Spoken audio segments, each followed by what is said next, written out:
ఒక రేంజ్లో ఉందన్న. ఇంటర్వెల్ ట్విస్ట్ అయితే మైండ్ పోయిందన్న. ఒక్కొక్క సీన్ చూస్తే ఒక్కొక్క షాట్ చూస్తే మైండ్ పోతుంది లోపల. అసలు ప్రభాస్ని ఇట్లా ఇన్ని రోజులు అవుతుంది ఇలా చూడకుండా. నాగాశ్విన్కి దండం పెట్టాలనుకో.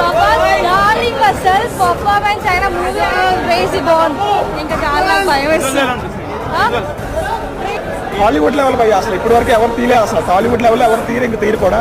కలెక్షన్స్ కూడా నాకు తెలిసి ఆర్ఆర్ఆర్ని పక్కా బీట్ చేస్తుంది. మెయిన్ కథ అంతా సెకండ్ హాఫ్ లో దాచిపెట్టినట్టున్నారు. So eagerly waiting.